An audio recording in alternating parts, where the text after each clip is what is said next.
2026년 처음 시리즈 설교를 에베소서로 정했습니다. 에베소서 오늘 1장 3절로부터 이제 에베소서가 쭉 시작이 될 텐데,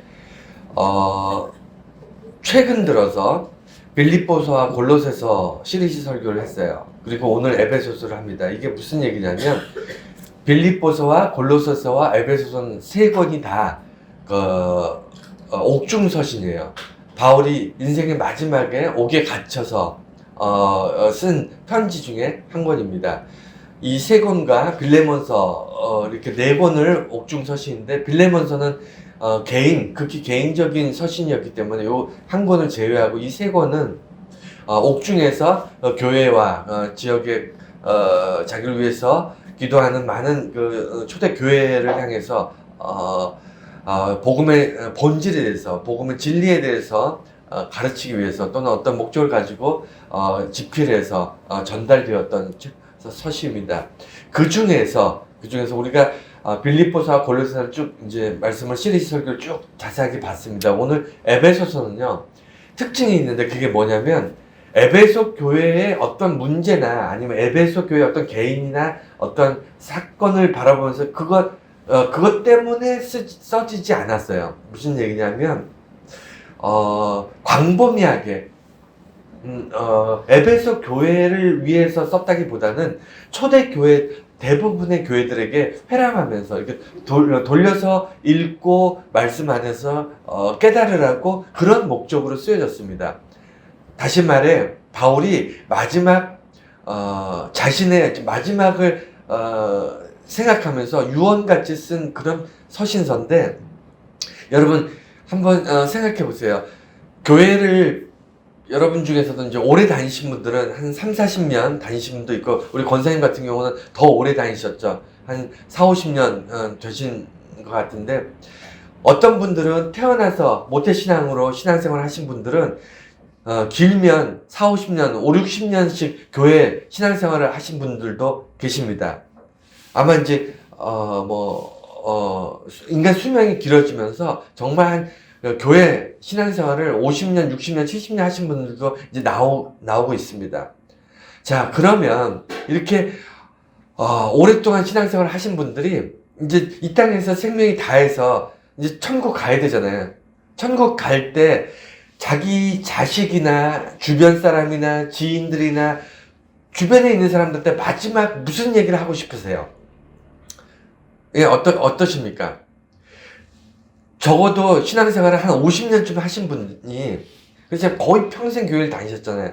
마지막 이제 임종을 앞에 두고 이제 이 세상을 떠나게 될 준비를 하시는 과정에서, 이제 이 땅에서 생명을 다했구나, 내가 사명을 다했구나, 이제 천국 올라가서 하나님과 정말 영원히 행복한 시간을 시작을 해야지라는 그런 마음을 가지시는 분들이 이 땅에서 마지막 내 주변에 사랑하는 사람들, 내 자녀들, 내 가족들, 내 이웃들, 나와 평생 함께했던 그 주변의 많은 사람들한테 무슨 말씀을 하고 싶으세요? 무슨 말씀을 이렇게 남기고 싶으십니까? 예? 역시 돈이 좋더라, 뭐 이런 얘기, 아니면 역시 권력이 좋더라, 이런 얘기 하시겠습니까? 자녀에게 착하게 살아라, 정말 정직하게 살아라, 이런 얘기 하시겠어요? 여러분 어떠십니까? 내가 이 땅에서 신앙생활을 그렇게 오래 하면서 마지막 이제 천국을 바라보면서 이 땅에서 마지막 숨을 쉴 때 내 자녀들에게, 내 지인들에게 그래도 돈이 좋더라, 뭐 이런 얘기 하실 건가요? 정말 살면서 내가 정말 핵심적인, 정말 이 얘기만큼은 꼭 내 자녀들한테 해주고 죽어야지, 내가 내 이웃들에게 이 말씀만큼은 남겨놓고 내가 하나님 나라 가야지, 이런 생각 하실 거 아니에요. 바울이 오늘 그런 심정으로 이 에베소서를 썼습니다. 초대교회 많은 교회들, 누군지 모를 사람들, 내가 잘 알지도 못한 사람이지만 그들에게 내가 이 땅에서 예수 그리스도를 전하면서 내가 그 모진 고난과 핍박과 그 고생을 했지만 내가 참 복된 인생을 살았다, 내가 정말 행복했다, 내가 왜 그렇게 행복할 수 있었고 그 힘든 사역들을 내가 잘 감당할 수 있었느냐면 이것 때문이야 라는 엑기스를 사람들한테 전해주고 싶지 않겠습니까?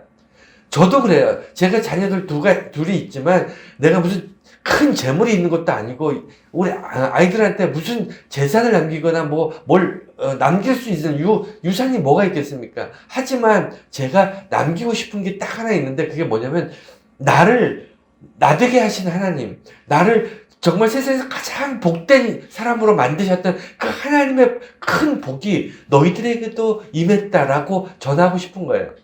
오늘 바울이 그 얘기를 하고 있습니다. 그게 뭘까요? 에베소서를 시작하면서 처음 강조하는 그것, 처음에 주장하는 그것이 어떻게 보면 가장 간절하고 가장 중요하다고 생각하는 본질이었어요. 그게 뭘까요? 에베소서. 오늘 본문 말씀이 나오는데 뭐냐면 하늘의 신령한 복이 너에게 임했는데 그게 뭐냐면 예수 그리스도 안에서 너희가 하나님의 자녀가 됐다는 겁니다. 여러분, 세상의 모든 종교 중에 신의 자녀가 됐다고 선포하는 종교는 기독교밖에 없습니다. 한번 생각해 보세요. 주변에 있는 석가모니가 불교가 여러분들의 자녀가 됐다고 얘기하나요? 아니면 무슨 세상의 모든 종교를 한번 따져보세요. 신이 인간에게 희생을 요구하거나 아니면 인간이 신에게 자기가 필요한 것을 요구하는 그런 요구 관계, 서로 뭔가 기대하고 그것을 채워주는 그런 관계지, 아무것도 묻지도 따지지도 않고 너는 내 자녀야, 너는 내 아들이야, 내 딸이야 라고 말하는 종교가 세상에 있습니까? 기독교밖에 없습니다. 근데 그 이야기를 시작하는 거예요.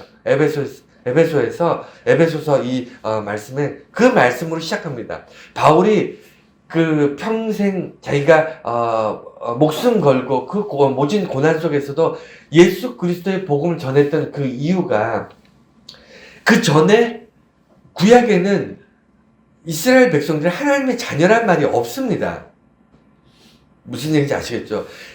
우리가 그리스도인들이 하나님의 자녀라고 하는 말이 어떻게 성립되냐면 예수 그리스도 때문에 하나님의 자녀가 된 거예요. 이해가 되셨습니까? 예수 그리스도는 하나님의 아들이라고 선포되잖아요. 그럼 우리는 뭐냐면 하나님의 양자라는 거예요. 하나님께서 우리를 자녀 삼으신 존재들이라는 거예요. 어떻게? 예수님처럼. 왜? 예수님이 우리를 하나님의 자녀 삼게 하시려고 흠없고 깨끗한 존재여야만 하나님의 자녀가 되는데, 흠없고 깨끗한 존재는 인간 세상에는 없잖아요. 그래서 인간들의 그 죄악됨을 대신 씻기기 위해서 목숨을 대신 우리에게 주신 그분이 예수 그리스도거든요. 그래서 하나님의 아들인 예수 그리스도 때문에 우리가 양자가 될 수 있었습니다. 그래서 구약 성경에는 이스라엘 백성들을 하나님의 자녀라고 얘기하지 않아요. 하나님의 백성이지. 여러분, 백성과 자녀는 본질적으로 다릅니다. 신분이 달라요. 그래서 기독교는요, 굉장히 정말 놀라운 종교입니다. 놀라운 선포가 우리 안에 있는 거예요. 이게 믿어지지 않으면요, 여러분 정말 99%를 모르고 그냥 1%만 알고 신앙생활을 하는 거예요.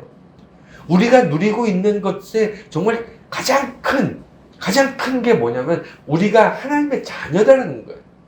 묻지도 따지도 않고 우리가 무슨 자격이 있거나 무슨 하나님께 뭘 공로를 들여서 아니면 하나님께 우리가 하나님 자녀가 되게 해달라고 요구해서가 아니라, 우리가 하나님을 알지 못할 때, 우리가 하나님에 대해서 전혀 인식하지 못할 때 하나님께서는 그 독생자 예수 그리스도를 통하여 우리를 자녀 삼으셨어요. 마치 어린아이가 내 부모가 누군지 모르고 깐난 아이들 젖먹이 아이들은 부모가 누군지 모르잖아요. 서서히 자라면서 깨닫게 되는 거 아닙니까? 마치 그런 거예요. 우리를 밤낮으로 먹이고 키우고 양육하는 우리가 젖먹이라고 가정했을 때 그 부모를 우리는 알아보나요? 못 알아봅니다. 그냥 배고프면 빵빵 울기나 하고 그런 젖먹이 어린아이였는데 조금씩 성장하면서 우리가 성숙해가면서 부모를 알아보기 시작하는 겁니다. 내가 어떤 존재인가, 내가 부모의 자녀라는 것을 깨닫게 되는 겁니다. 그래서 예수님께서 우리에게 어떤 존재인가를 통해서 우리는 하늘의 신령한 복이 뭐냐면, 우리가 하나님을 알지 못하고 있었지만 죄악 가운데 있었지만 우리 죽을 수밖에 없지만 하루아침에 뒤집어진 거예요. 이게 하늘의 신령한 복이라는 표현이 왜 그러냐면 이 땅에서 노력해서 안 된다는 거예요. 이 땅에서 해결할 수 있는 문제가 아니라는 거예요. 내가 해결할 수 없기 때문에 하나님의 하늘에 신령한 복 중의 복, 정말 영적으로 가장 우리가 감당할 수 없을 만큼 큰 복을 받은 존재다. 이 얘기를 사도 바울이 감옥에서 하는 겁니다. 죽기 전에 하는 거예요. 평생 선교 사역하던 그 노 사도가 그가 마지막 모든 그 교회와 모든 교회와 모든 그리스도인들에게 이 말씀을 전하는 겁니다. 죽기 전에 너희들은 복된 사람이라는 거예요. 복된 사람, 정말 세상에서 그 어떤 복보다 큰 복을 받은 사람들이다. 이 얘기로 오늘 에베소서가 시작됩니다. 너무 드라마틱한 이야기잖아요. 가장 비참하고 처참하고 어떻게 보면 너무 뭐라 그러죠? 평생 헌신적으로 살았는데 마지막에 감옥에 있으니까 현실적으로 보면 어떤 상황으로 보면 실패한 인생 같고 뭔가 불쌍할 것 같고 뭔가 억울할 것 같고 뭔가 좀 하나님께서 뭘 좀 도와줘야 되는 그런 상황인 것 같은데 바울은 그러지 않았어요. 자기 형편이 어떠하든 간에 자기가 지금 처한 것이 어떠하든 간에 그것이 중요한 것이 아니고 이제는 내가 하나님 나라에 들어가기 전에 마지막으로 모든 교회와 그리스도인들한테 반드시 이 얘기는 해야 되겠다 하면서 집필한 것이 에베소서입니다. 그래서 한 절 한 절이 귀해요. 왜 귀하냐면 잘 아는 사람들에게 편지할 때는 대부분 생략되는 것이 많아요. 서로 공감하는 것이 많으니까. 그래서 복음에 대해서 얘기할 때도 우리가 그렇잖아요. 잘 아는 사람들하고 복음에 대한, 교회에 대한 이야기, 믿음에 대한 얘기할 때 굳이 뭐 본질적인 이야기, 예수 그리스도에 대한 이야기 이런 거 얘기 안 해도 됩니다. 왜냐면 서로 다 아니까. 하지만 잘 모르는 사람들, 누가 읽을지 모르는 어떤 특정한 대상, 알 수 없는 대상을 향해서 복음을 전하기 위해, 소개하기 위해서 글을 쓰는 로마서나 갈라디아서나 에베소서 같은 이런 서신서들은요, 굉장히 구체적으로, 체계적으로 씁니다. 그래서 한 절 한 절이 정말 소중하고 그렇게 귀한 말씀들로 채워져 있다는 거예요. 그래서 2026년을 시작하면서 에베소서 말씀을 우리가 시리즈로 쭉 보면서 이 말씀 안에서 우리가 정말 복된 사람들이구나. 환경이 어떻든 간에 우리가 세상이 뒤집어지길 바랍니다. 세상에 참 힘든 일들이 다 해결됐으면 좋겠습니다. 라는 기도가 아니라 내가 참 자격이 없음에도 하나님께서 큰 복을 주셨군요. 라고 깨닫고 감탄하고 기뻐하고 감격해하는 그런 시간들로 시작이 됐으면 좋겠다. 이런 마음으로 이 에베소서를 함께 나눴으면 좋겠습니다. 먼저 첫 번째는요. 하늘에 속한 신령한 복. 이 이야기가 참 귀합니다. 이게 뭐냐면 여러분 세상에 속한 복이 아니에요. 우리가 여기서 착각하면 안 되는 게 뭐냐면 하늘의 복이에요. 하늘의 복은 이 세상에서 경험할 수 없는 게 정상입니다. 그러니까 하늘의 복을 당연히 우리가 누리고 있다는 여러분 착각하고 계시는데 그렇지 않아요. 하늘의 복이 뭘까요? 하늘의 복이 뭡니까? 하늘의 하나님 나라, 그러니까 여기 하늘의 복이라는 하나님 나라, 천국에 대한 이야기인데 천국에서 누리는 복은요, 기본적으로 눈물이 없습니다. 고통이 없어요. 우리에게 절망이 없습니다. 그리고 한순간도 기쁨과 찬송과 이것이 끊어지지 않는 그것이 천국의 복입니다. 이 땅에 그런 게 없잖아요. 여러분, 이 땅에 고통과 눈물과 아픔이 있지 않습니까? 그것 때문에 잠깐 기쁨이 있을지라도 다시 힘들고 어려운 그것이 인생이고 그것이 이 땅에서 주어진 우리의 운명 같은 그런 삶이라면 하늘의 복은요. 우선 가장 기본적으로 뭐죠? 영원함이 있어요. 천국은 이 땅엔 영원한 게 한 개도 없습니다. 이 땅엔 영원한 게 한 개도 없는데 천국에는 영원한 것부터 시작해서 이 땅에서 누리지 못한 참된 기쁨과 감사와 행복과 이게 하늘에 있는 복인데 이 복이 신령한 복인데 이것이 우리에게 주어졌대요. 여러분, 이걸 경험하면서 살고 계십니까? 이게 없으면 여러분 무늬만 그리스도인이에요. 껍데기만 그리스도인입니다. 하늘의 신령한 복, 이 땅에 없는 복, 하늘에만 있는 복, 천국의 복, 그것을 우리에게 주어졌는데 그것을 누리지 못한다면 여러분 참 바보예요. 마치 이런 겁니다.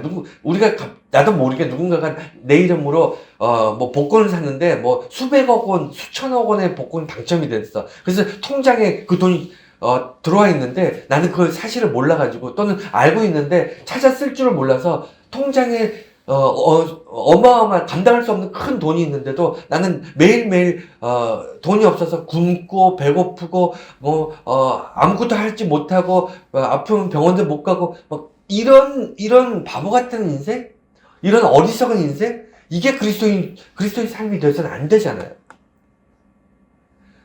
누리라고 하나님께서 주셨는데, 신령한 복을, 천국의 복을 우리에게 누리라고 주셨는데, 누리지 않고 여전히 세상의, 방식대로 세상의 걱정과 근심과 세상의 어떤, 이런 역학관계 속에서 자기를, 혹사하면서, 자기를, 비하하면서, 절망하면서, 이렇게 살고 있다면 바보 아닌가요? 그래서, 하늘에 속한 신령한 복을 처음에 이 에베소서 시작하면서 말씀하시는데, 이게 본질은 거예요. 땅에 없는 복을 찾아야 돼요. 우리가 세상 사람들은 다 이 땅에서 복을 누리려고 하잖아요. 이 땅에서 누리는 복이 뭐죠? 부유하고 권력 있고 건강하고 사람들한테 뭐랄까요? 억울한 일 당하지 않고 이런 것이 잘 사는 거라고 생각하잖아요. 이게 복이라고 생각하잖아요.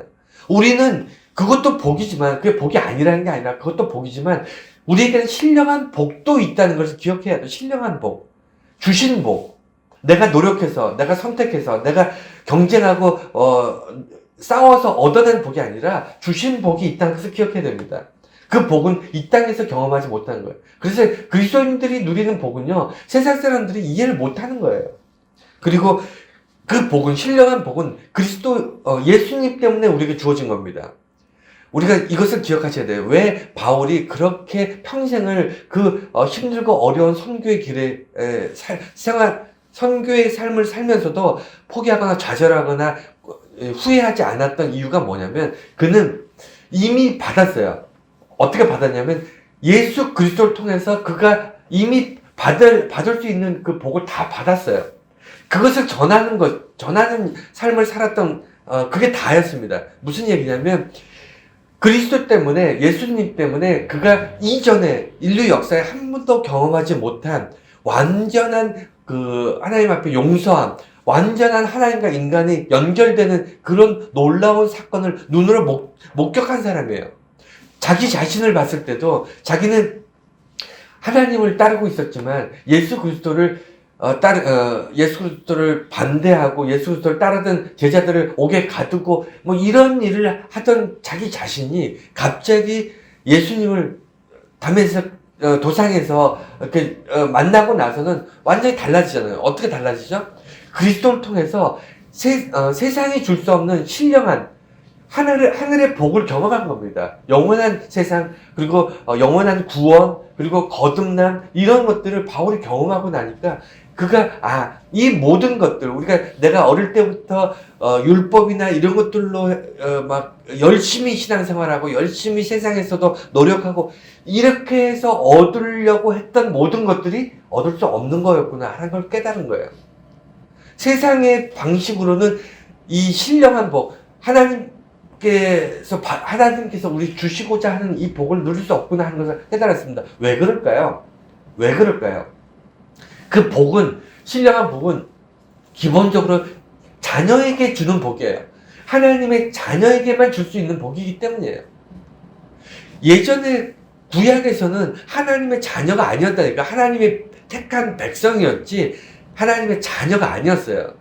오직 예수 그리스도 때문에 자녀가 된 거예요. 그래서 여러분 유대교 있잖아요. 지금도 유대교 있잖아요. 이스라엘 있고 유대교 있잖아요.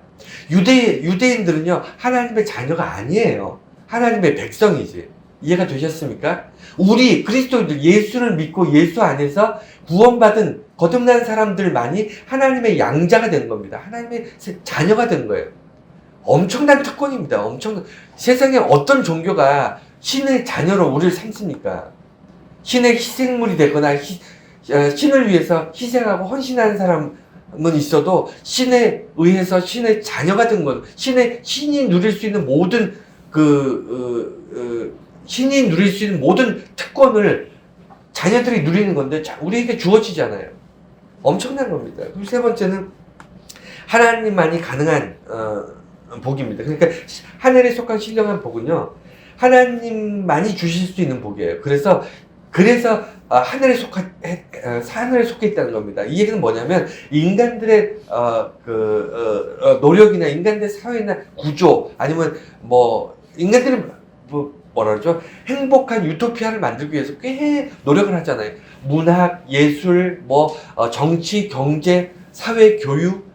우리들은 굉장히 오랜 시간 동안 발전해 왔어요. 휴머니즘, 이데아적 어떤 유토피아적인 어떤 인간 사회를 건설하기 위해서 정말 많은 사람들이 노력했습니다. 종교는 이런 것들을 이룰 수 없다고 판단을 해서 근대 사회 이후부터 현대 사회로 넘어오면서 계속해서 인간들은 좋은 세상, 좋은 사회를 만들기 위해서 노력했어요.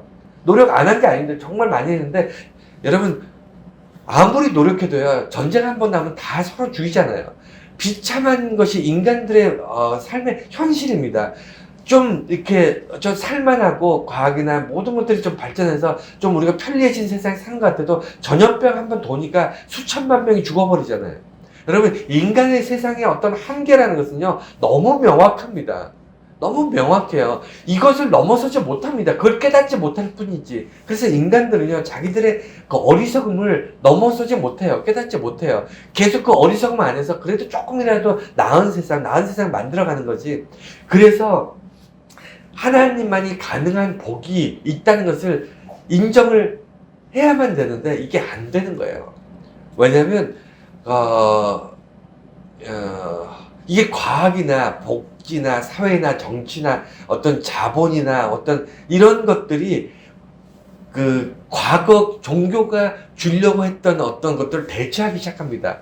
그래서 복지가 발전한 나라일수록 교회 신앙 믿음 생활 안 합니다. 복지가 발전할수록 복지가 종교가 해야 될 일을 대신하고 있다고 착각을 하는 거예요.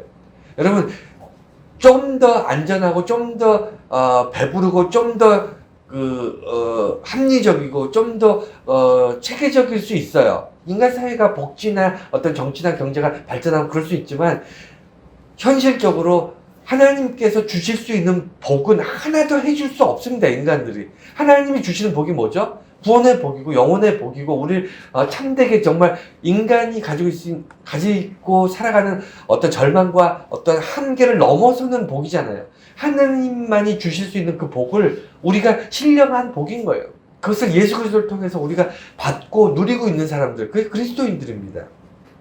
그래서 신령한 복은 영적 구원에서부터 시작되는 거예요. 예수 그리스도를 통해서 영적, 자꾸 반복해서 말씀드리지만 하나님의 자녀만이 누릴 수 있는 복을 여러분들이 누리고 있는 거예요.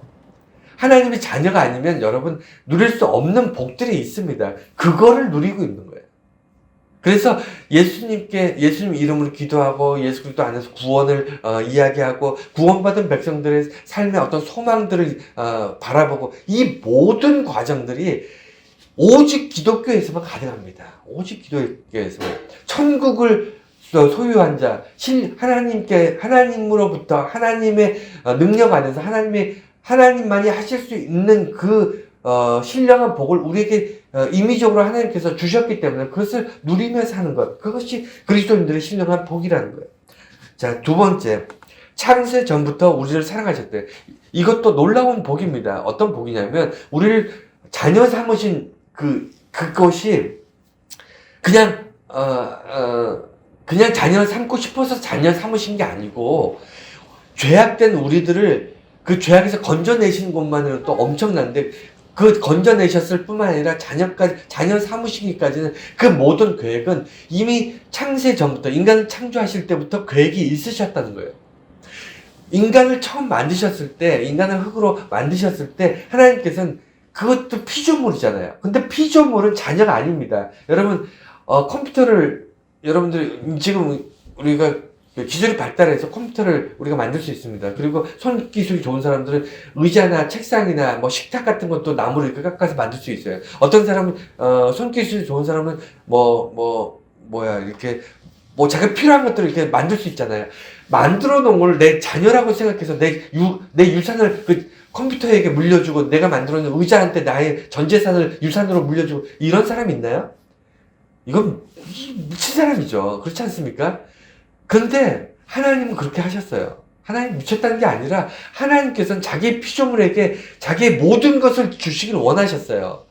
그래서 어떻게 하셨냐면 그가 죄악 가운데 있거나 아니면 하나님의 선한 길로 가거나 똑같이 살아가셨는데 역시 인간은 사탄의 유혹에 꾀임에 넘어가서 죄악 가운데 살게 되잖아요. 그러니까 하나님께서는 인간의 죄악에서 그걸 구원하실 때 구원하시는 과정을 통해서 어떻게 하시냐면 죄악을 다 씻게 하시고 죄악을 다 그 예수 그리스도의 보혈의 피로 죄악을 씻으시는 겁니다. 덮으시는 거예요. 그 죄악을 덮음으로 인해서 어떻게 하냐면 하나님과 동등하게 죄 없는 존재로 인정하시고 죄가 없는 게 아니고 죄를 안 짓는 게 아니고 죄 없는 존재로 인정하시고 어떻게 인정이 되냐면 예수님의 피의 공로로 예수님의 피로 덮으셨기 때문에 인정이 되는 거예요. 그래서 예수님의 피의 공로로 하나님처럼 거룩한 존재로 우리를 인정하시고 그 인정함이 있었기 때문에 우리들 죄악된 인간들을 하나님의 자녀로 삼으실 수 있게 된 거예요. 양자로 드리게 되신 겁니다. 하나님 같은 존재, 하나님 같은 선한 존재로 인정하신 거예요. 하나님께서. 그렇지 않고는 하나님이 인간을 양자를 삼으실 수 없습니다. 예수 그리스도가 십자가에 죽지 않으셨으면 십자가의 피로 우리를 깨끗게 하지 않으셨으면 하나님이 원하셔도 인간이 하나님의 양자가 될 수 없어요. 양자가 되면 다 죽어요. 인간들은. 그 죄 때문에. 그렇지 않겠습니까? 그래서 이런 시스템을 하나님께서 언제 계획하셨다고요? 창세 전부터. 그래서 우리 한 사람 한 사람은요, 하나님이 자녀 삼기를 원하셔서 창세 전부터 수만 년 전부터 우리 한 사람 한 사람을 계획하고 계셨다는 거예요. 자녀로. 놀라운 축복입니다. 우리가 단순히 어떻게 운이 좋게 하나님께서 우리를 딱 정하셔서 우리를 자녀 삼으셨다. 어떻게 하다 보니까 우리가 열심히 선하게 살고 착하게 살고 하나님 율법을 잘 지키고 성경 말씀대로 잘 살고 교회에 열심히 출석하고 했더니 하나님이 자녀 삼으셨다. 이게 아니잖아요. 태어나기 전부터 수천 년 전부터 우리를 딱 지명해서 자녀로 삼기로 작정하신 거예요. 그래서 예수님께서 십자가 지신 겁니다. 우리를 자녀 삼기 위해서.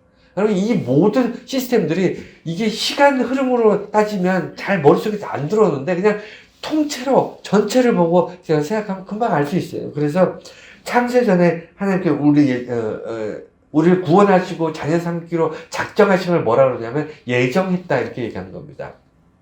우리가 죄를 짓기 전부터 우리를 구원하기로 작정하셨다. 이게 아니고 이거를 예정이라고, 물론 그것도 예정의 한 부분이지만 죄 짓기 전부터 우리가 죄 지을 줄 알았다. 이런 얄팍한 인간들의 어떤 생각이 아니고 본질은 뭐냐면 예정이라는 것은 우리가 태어나기 전부터 그러니까 우리가 태어나서 이 땅에 살면서 죄 짓는 거잖아요. 우리가 태어나기 전부터 아담을 통해서 우리 뼛속까지 우리 DNA 안에 우리 영혼 안에 깊숙이 파고 들어가 있는 죄의 본성 이것을 갖고 있기 전부터 우리를 구원하고 사랑하시고 자녀 삼기로 작정하신 거예요. 그래서 이것을 예정이라고 하는 겁니다. 장로교는 예정론을 믿는 사람이 우리가 칼빈을 믿는 종교인데 믿는다기보다 칼빈을 따르는 종교인데 칼빈의 주장은 그거예요. 우리의 예정론의 핵심은 뭐냐면 우리는 죄악 가운데 살 수밖에 없는 존재였지만 그 이전에 하나님께서 구원의 계획을 먼저 가지고 계셨다. 이런 것이 우리 예정의 핵심입니다. 여러분 너무 놀라운 일입니다. 뭐냐면 여기 이 이야기 예정은 나중에 기회가 되면 조금 더 자세하게 우리가 좀 보도록 하겠습니다. 하여튼 그래서 창세 전부터 우리를 사랑했는데 두 번째가 우리를 택하사, 그러니까 두리뭉실하게 모든 인간들을 내가 다 양자 삼겠다, 다 내 자녀 삼겠다. 하나님께서 그렇게 정하지 않으셨어요. 그럼 어떻게 정하셨을까요? 우리 한 사람 한 사람을 택하신 거예요. 택하셨다는 거예요. 택하셨다. 여러분, 우리 선조들 중에서 천국에 가지 못한 사람이 있을까요? 없을까요? 우리 선조들, 하나님을 알지 못하는 사람들, 예수님을 알지 못하는 사람들 중에 천국 가지 못한 사람이 있을까요? 없을까요? 있다니까요. 천국 간 사람, 모든 인간들이 다 천국 갔나요? 아니죠. 당연히 아니죠. 모든 사람이 자동으로 다 천국 갔으면 하나님께서 왜 예수님을 독생자를 이 땅에 보내주셔서 십자가를 지게 하십니까? 그런 게 아니고 택하신 백성들이 있었어요. 택하신 백성이 있습니다. 여러분들이 택함 받은 사람들이에요. 이게 사랑이에요. 사랑은요, 택하는 겁니다. 선택하는 거예요. 선택을 받는 거고요. 선택하는 겁니다. 이게 사랑이에요. 사랑의 핵심은요, 모든 것이 아닙니다. 이해가 되셨습니까? 사랑은 내가 어떤 대상에 대해서 꼭 집어서 이 사람을, 이 내용을, 이 사건을, 이것을 사랑하기로 작정하는 겁니다. 하나님께서 우리를 택하셔서 양자 삼으신 거예요. 우리를, 뭐라 그럴까. 그냥 하나님께서 오픈해가지고 누구든지 선착순으로 나를 믿으면 내가 선착순 앞에서부터 100명은 내가 내 양자 삼을게. 하나님께서 이런 식으로 우리 양자 삼으시기 아니에요. 수많은 사람 중에서 딱 집어서 우리 한 사람 한 사람 이름을 부르시면서 태초 전부터, 창세 전부터 우리 한 사람 한 사람을 자녀 삼기로 정하시고 우리 한 사람 한 사람 이름을 부르시고 우리가 태어나기 전부터 준비하고 기대하시고 우리를 기다리셨던 분이 하나님이신 거예요. 그래서 우리를 택하시고 택하신 그 택함 안에는 우리가 하나님을 알지 못했지만 하나님은 우리를 먼저 사랑하시고 그 사랑 때문에 우리를 죄악 가운데 있을지라도 구원하기를 원하셨고 그 구원하기 위해서 깨끗한 하나님의 자녀의 자리로 올라가게 하시기 위해서 독생자를 이 땅에서 십자가 지게 하실 수밖에 없었던 어떤 큰 구원의 그림들이 있는 겁니다. 그러지 않으면 우리는 구원받을 수 없고 당연히 하나님의 양자가 될 수 없었고 당연히 천국 갈 수 없었고 당연히 천국에서 영원한 복을 누릴 수 없었기 때문에 이 모든 것을 뒤집을 수 있는 것은 오직 예수 그리스도밖에 없었던 거예요. 자, 세 번째입니다. 하나님의 자녀. 오늘의 말씀의 핵심이죠. 핵심 중에 핵심이죠. 제가 설교 초반에 말씀드렸잖아요. 자녀 되는 복이 아무나 받는 복입니까? 그것도 우리가 하나님이 우리를 낳으신 게 아니잖아요. 낳는 자녀가 아니고 양자된 자녀입니다. 우리를 낳은 거 우리 육신의 부모지만 우리 한 사람 한 사람 모두 하나님께서 영적으로 자녀 삼으시고 우리 육신은 우리 부모로부터 받아서 언젠가는 죽습니다. 썩어서 흙으로 돌아가죠. 하나님이 처음에 우리를 흙으로 만드신 것처럼 흙으로 돌아가지만 우리 영은 육체와 더불어 신령한 육신을 통해서 영원한 땅, 죽지 않는 세상, 영원한 세상에서 하나님과 동행하며 천국에서 살게 될 것이다. 이런 놀라운 고백들이 우리 기독교 안에 있는 거 아닙니까? 여러분, 세상에 어떤 종교가 이런 얘기를 합니까? 영혼에 대한 이야기를 하는 종교가 어디 있어요? 여러분, 불교가 그런 얘기를 합니까? 아니면 무슨 세상의 모든 종교 중에서 여러분, 영원한 생명에 대해서, 영원한 천국에 대해서 얘기하는 종교가 어디에 있어요? 기독교밖에 없지 않습니까? 그래서, 피조물에게 상속자로서, 그러니까 양자로 삼으신 이유는 딱 하나예요. 뭐냐면, 양자만이 상속받을 수 있기 때문이에요. 양자가 아니면요, 그냥 백성은 우리 살다가 이 땅에서 죽으면 끝나요. 그렇지 않습니까? 여러분, 무엇을 상속받았죠? 여러분, 하나님의 양자이기 때문에, 하나님의 자녀이기 때문에 상속받은 게 뭐죠? 가장 대표적인 거, 가장 큰 게 뭐죠? 천국과 그 영원한 천국 아니고 영원한 천국. 영원하다는 것을 우리가 받을 수 있었던 것은 양자기 때문이에요. 그렇지 않습니까? 그리고 천국을 지옥도 있고 천국도 있는데 천국으로 갈 수 있었던 것도 하나님의 자녀이기 때문에 당연한 겁니다. 왜냐하면 그 상속자니까, 천국의 상속자니까. 예수 그리스도께서 천국에 계실 뿐만 아니라 그 천국을 당연히 그곳은 내 땅입니다. 내가 갈 곳이에요. 내가 속하는 곳입니다. 왜? 하나님의 천국이니까. 하나님의 자녀인 우리는 당연한 상속인 거예요. 그래서 이 피조물, 단순히 우리는 하나님이 만든 존재에서 갑자기 하루아침에 예수 그리스도 때문에 천국이 내 거가 돼버린 거예요. 영원한 생명이 당연히 내가 누리는 것이 돼버린 겁니다. 이게 말이 됩니까? 우리가 한 게 뭐 있는데? 아무것도 안 했잖아요. 죄 짓고 그냥 하나님이 하지 말라는 짓만 골라서 했던 그런 정말 어리석고 바보 같은 그런 존재였던 우리들을 하루아침에 예수 그리스도의 십자가의 구원을 통해서 하루아침에 우리가 하나님의 자녀를 삼아버리시는 거예요. 이 이야기를 바울이 감옥에서 전하면서 얼마나 떨리는 심정으로 정말 얼마나 뭐랄까 벅찬 가슴으로 이 편지를 썼을지 저는 약간 공감이 됩니다. 마지막 때 내가 수많은 교회 정말 수많은 그리스도인들에게 좀 자녀 같고 영적 자녀 같은 그런 그들에게 마지막 내가 남길 수 있는 유언 같은 마지막 한마디가 뭐냐면 너희들은 하나님의 자녀다. 정말 이 한마디 정말 너무 귀하지 않습니까? 이 말을 남기고 이 말은 꼭 해주고 싶다 하는 말이 너희들은 모두 하나님의 자녀다. 이 얘기를 남기는 거 아닙니까? 그래서 하나님 앞에서 거룩하고 흠이 없게 여러분 반복해서 말씀드립니다. 하나님의 자녀가 된 조건은 하나님 앞에서 거룩하고 흠이 없어야 돼요. 이게 하나님만이 그렇게 온 세상의 만물 중에 오직 하나님만이 거룩하고 흠이 없는 완전한 선이신 하나님이신데 인간은 정반대거든요. 전혀 하나님과 다르지만 하나님께서 예수 그리스도를 보혈의 피를 통해서 자녀가 될 만한 조건을 만들어 가셨어요. 너희들은 내 자녀가 될 만한 조건으로 살아라 라고 우리에게 요구하지 않으셨습니다. 그렇지 않습니까? 우리가 뭘 해야만 하나님의 자녀가 되는 것이 아니었어요. 하나님의 자녀가 될 조건을 하나님이 만드셨습니다. 그도 엄청난 희생의 사랑을 통해서. 여러분 그 수혜자인 거예요. 하루아침에 여러분들이 감당할 수 없을 만큼 큰 복을 누리게 되신 겁니다. 그리고 세 번째는 사랑 안에서라는 전제.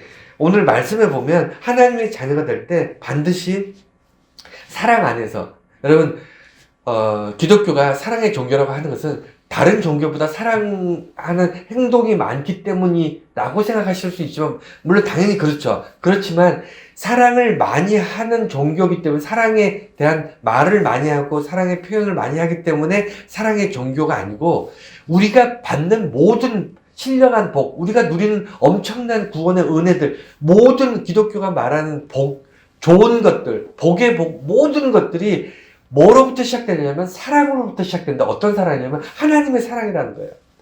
우리가 사랑이 많기 때문에 우리가 사랑을 열심히 노력해서가 아니라 오직 하나님의 사랑으로 인해서 우리가 우리가 누리는 모든 것들이 시작이 됐어요.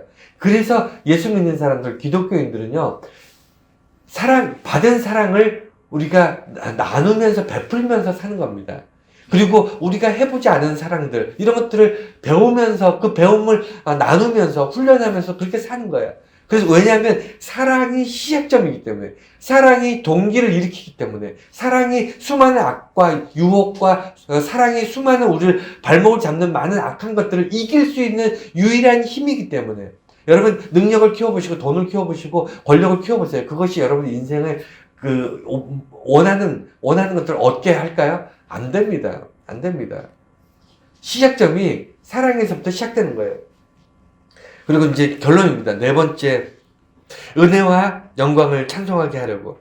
오늘 말씀에 하나님께서 왜 우리를 양자 삼으셨을까요? 오늘 설교 제목이 왜 우리가 하나님의 자녀인가? 라는 의문을 여러분 가지셔야 돼요. 왜 자녀이지? 다른 세상의 모든 종교가 자녀가 아님에도 불구하고 왜 기독교는, 왜 하나님은 굳이 우리를 자녀를 만드셨을까? 그냥 하나님의 백성, 하나님께서 택하신 어떤 제자, 아니면 예수님의 제자들, 우리 스스로 정의할 수 있는 것들이 굉장히 많은데 하필이면 왜 하나님께서 우리를 자녀라고 하셨을까? 자녀를 만드셨을까? 거기에 대해서 의문점을, 퀘션을 가지고 사셔야 돼요. 예수 믿는 사람들은 거기에 대한 의문이 없으면요, 거기에 대한 도전이 없으면 여러분들 정말 100%를 가지고 사는 그리스도인이 아니라 99%는 그냥 잊어버리고 그냥 1%만 붙잡고 사는 그런 정말 어리석은 그리스도인이 될 수밖에 없는 겁니다. 여러분, 우리가 잊어버리고 있는 것이 뭐냐면 우리를 왜 하나님의 자녀를 삼으셨는가라는 거예요. 그것이 뭐냐면 하나님께서 당신이 우리를 통해서 찬송받기 위해서 우리를 자녀 삼으신 겁니다. 여러분, 이게 우리가 하도 많이 들어서 당연한 얘기인 것 같지만, 제가 제 동생이 둘이 있는데요. 여동생이 있고 그 밑에 남동생이 있습니다. 남동생이 아직 결혼을 못했습니다. 못한 게 아니라 안 하고 있습니다. 사귀는 여친 오랫동안 함께 사귀는 친구가 있는데도 불구하고 결혼식을 안 하고 이렇게 지냅니다. 제가 좀 형으로서 참 안타깝게 생각하고, 혹시 뭐 저희 이제 좀 형편이 어려웠으니까 혹시 이게 좀 뭐라 그러죠? 이렇게 이렇게 해주지 못해서, 뭔가 해주지를 못해서 이 친구가 결혼을 못 하고 있나, 이런 좀 생각도 들 때도 있고, 형으로서 내가 좀 미안하다는 생각을 참 많이 하게 되는데, 어쨌든 간에 그건 이제, 근데 이 막내 동생이 이제 결혼식을 안 했으니까 자녀가 없잖아요. 자녀가 없으니까 참 그렇게 우리 제 가끔 통화를 하는데, 통화할 때마다 제 아들 둘이 있습니다. 아들들 얘기를 하면서 참 부러워합니다. 그렇게 부러워요. 진짜 부러워합니다. 그리고 주변에 이제 지인들, 제 동생들의 지인들 이렇게 보면, 자식 농사라고 하죠. 우리나라 사람들은 자식들이 잘못되거나 참 속을 새겨서 그렇게 후회하고 힘들고 어렵게 사는, 정말 뭐 세상적으로는 돈도 출세도 하고 돈도 많고 권력이나 명예도 있고, 이런 사람들이 자식 때문에 피눈물 흘리는 사람들이 많다고 저한테 얘기를 하더라고. 자식 때문에 고통받는 사람들이 의외로 많습니다. 생각보다 굉장히 많아요. 자식은 자기 마음대로 안 되니까, 아무리 자기가 어떻게 하려고 해도 잘 안 되는데 그게 자식인데, 그래서 세상에 있는 것들 좋다는 건 다 가졌음에도 불구하고 자식만 자기 마음대로 안 돼서 고통받는 사람들이 생각보다 많은데, 그런 사람들 이렇게 주변에 보다가 제 아이들 이야기를 이렇게 하면 그렇게 부러워요. 참 형은 성공한 인생 사는 거다. 참 부럽다. 참 아이들 볼 때마다 참 좋다. 이런 얘기를 이 막내 동생이 저한테 항상 한 번도 안 빼고 통화할 때마다, 아니면 이야기할 때마다 그 얘기를 꼭 합니다. 여러분, 부모가요, 자식들이 칭찬받고 자식들로부터 존경받고 자식들이 부모에게 이렇게 잘해주고, 이런 모습이 이게 살면서 제일 큰 행복입니다. 제일 큰 행복이에요. 여러분, 그렇지 않습니까? 여러분, 돈이 많다고 해서 여러분 산의 진미를 하루에 100끼니씩 못 먹습니다. 아무리 돈이 많아도요, 우리가 명품 옷을 한 100벌씩 끼워 입거나 구두를 한 10컬레씩 짜 맞추고 신고 다니지 못해요. 어차피 똑같이 하루 3끼 먹고 똑같이 한 벌 옷을 입고요. 우리 다 똑같이 살아요. 다만 거기 더 얼마나 비싼 거냐, 얼마나 가치가 있냐, 이거는 사람들끼리 서로 정해놓은 거고, 우리는 삶의 모습이 다 똑같습니다. 그렇지 않나요? 아침에 일어나고 하루 살고, 하루 3끼 밥 먹고, 운동하고, 자기 정해진 일하고, 사람 사는 게 똑같아요. 우리나라 재벌들이 우리랑 다르게 삽니까? 재벌들은 48시간으로 살고 56시간으로 삽니까? 아니잖아요. 똑같이 24시간 살고, 똑같이 자고 먹고, 똑같습니다. 사는 건 똑같아요. 그런데 삶의 행복감, 우리가 삶에서 가치 있는 삶을 살고 있다는 것은, 우리 자녀들이 우리들을 어떻게 바라보고 있는가, 우리 주변에서 가장 친한 사람들이 우리를 어떻게 대접하고 있는가, 이런 것들은 우리의 삶의 어떤 질을 좌우합니다. 하나님께서 우리를 양자 삼으시고 우리를 자녀 삼으신 핵심은 뭐냐면, 우리가 하나님을 찬송하는 것을 기대하시는 거예요. 하나님의 자녀로 그냥 하나님 앞에서 하나님을 바라보며 하나님 바라보면서 그냥 행복해하는 그 모습, 그것만으로 충분한 거예요. 제 자녀들이 저한테 무슨 돈을 주거나 저한테 무슨 엄청난 효도를 하기를 바라지 않습니다. 저는 그런 거 전혀 없어요. 여러분들도 똑같잖아요. 하나님도 우리가 하나님께 무슨 엄청난 효도를 하고 하나님께 무슨 엄청난 것을 드리기를 원해서 하나님께서 우리를 자녀 삼으신 게 아니에요. 그냥 내가 하나님의 자녀로 행복해하고 하나님의 자녀로 기뻐하고 하나님의 자녀로 하나님께 주신 그 신령한 복을 누리며 사는 그 모습 바라보는 것이 행복한 겁니다. 하나님이 그 행복을 위해서 우리를 양자 삼으시고 자녀 삼으시는 거예요. 그러니까 우리가 살면서 누릴 가장 큰 복은 뭐냐면요, 내가 하나님의 자녀 됐음을 기뻐하는 것, 그걸로 충분합니다. 충분해요. 그러면 우리가 감당할 수 없는 신령한 복, 하늘의 복을 누리면서 살게 되는 겁니다. 뭘 어떻게 해서가 아니라. 그래서 우리 결론은요, 우리가 은혜와 영광을 하나님께서 내게 은혜를 주셨다는 것, 그리고 내게 영광을 주셨다는 것, 이것을 찬송하며 사는 것이 우리 그리스도인들인데, 은혜라는 것은 자격의 문제예요. 우리가 하나님의 자녀가 될 자격이 없습니다. 거기서부터 은혜가 있고, 거기서부터 사랑이 있고, 거기서부터 감격이 있고, 거기서부터 기쁨과 놀라움이 있는 거예요. 예수 믿는 사람은요, 기도가 응답됐기 때문에, 아니면 세상 사람들보다 더 뛰어나기 때문에, 아니면 세상 사람들보다 더 복을 많이 받아서 감격하는 존재가 아니고요. 은혜를 받았기 때문에 감격하는 겁니다. 자격이 없는데 주어졌기 때문에 감격하는 거예요. 자녀가 될 자격이 없잖아요. 저하고 여러분들이 무슨 자녀입니까? 말도 안 되는 얘기죠.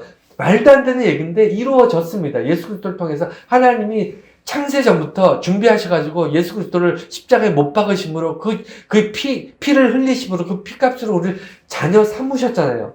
그래서 우리가 은혜 받은 거예요. 자격이 없는데 감히 우리가 그 큰 복을, 신령한 복을 받은 겁니다. 이것을 하나님께서 하늘의 신령한 복을 우리에게 주셨다라고 얘기하는 거예요. 여러분, 이 하늘의 신령한 복을 받은 사람은요, 돈이 좀 많아도, 돈이 좀 없어도, 좀 건강해도, 좀 건강하지 못해도, 세상적으로 좀 성공해도, 실패해도, 권력이 있든 없든, 그렇게 중요하지 않습니다. 그것이 바둥바둥 죽기 살기로 해야 될 그런 문제가 아니라니까요. 삶이 훨씬 더 여유롭습니다. 삶이 훨씬 더 행복합니다. 삶이 훨씬 더 멀리 바라볼 수 있어요. 삶이 훨씬 더 많은 사람들에게 영향을 미칠 수 있습니다. 왜냐면 바둥바둥 살지 않으니까. 안 그렇겠습니까? 오죽하면 사도 바울은 노년에 나이 먹고 늙은 노인이 감옥에 gat혔음에도 그는 행복하게 이 편지를 쓰고 있는 거예요. 벅찬 가슴으로 이 편지를 쓰고 있는 겁니다. 여러분 삶도 그렇게 살아가고 있는 거예요. 그렇게 살아가야 됩니다. 그래서 은혜와 자격, 이것이 정말 여러분들에게 오늘 살아갈 수 있는 그리스도인의 어떤 양식이에요, 양식. 내가 은혜 받은 사람이다. 내가 하나님으로부터 자격이 없지만 하나님 자녀가 되는, 양자가 되는, 하나님께서 나를 자녀 삼으시고 세상이 줄 수 없는 하늘의 신령한 것들로 부으셨다. 내게 당연하게 천국이 내 것이고 영원한 생명이 내 것이다. 나는 어떻게 나한테 이런 일이 이런 복을 내가 누리지? 라고 감격해 하는 겁니다. 그리고 이 영광은요, 그리스도의 영광이에요. 그리스도의 영광이라는 게 뭐냐면, 하나님이 나를 영광되게 하셨다. 여러분들이 어떻게 하면 영광스럽습니까? 출세하고 성공하고 그러면 영광스럽나요? 그럼 교회 안에서도 영광되는 사람은 손에 꼽힐 정도밖에 안 될 겁니다. 그렇지 않습니까? 뭔가 우리가 생각하는 영광, 그런 사람으로만 교회 안에 이렇게 한정하면 여러분 주변에 하나님으로부터 영광을 받은 사람이 몇 명이나 되겠어요. 그런데 오늘 이 말씀의 영광은, 우리가 은혜를 받았다, 영광을 받았다라는 이 영광은요, 그리스도의 구원의 역사, 그리스도 예수님께서 구원을 하신 그 구원의 구원을 이루신 그 영광을 우리에게 주셨다. 이게 우리가 받은 영광이에요. 그러니까 모든 사람이 똑같이 받은 영광입니다. 예수 믿는 사람이 누구는 더 영광되고 누구는 덜 되고, 이게 아니라 똑같이 은혜를 받은 것처럼 똑같이 영광을 받았는데, 그 영광이 예수님의 영광을 이게 나의 노력이나 나의 수고나 이 영광을 받은 게 아니고, 목사는 영광이 더 크고 집사는 좀 작고, 이런 게 말도 안 되는, 이런 게 있을 수 없어요.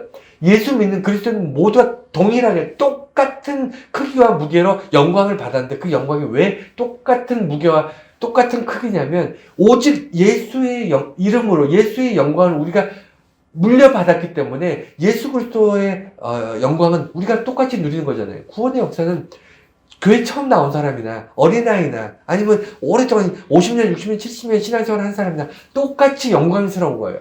똑같이 영광스러운 겁니다. 왜냐면 우리의 수고는 영광에 플러스되지 않아요. 우리의 노력이나 우리의 어떤 것들이 우리의 구원을 이루지 않습니다.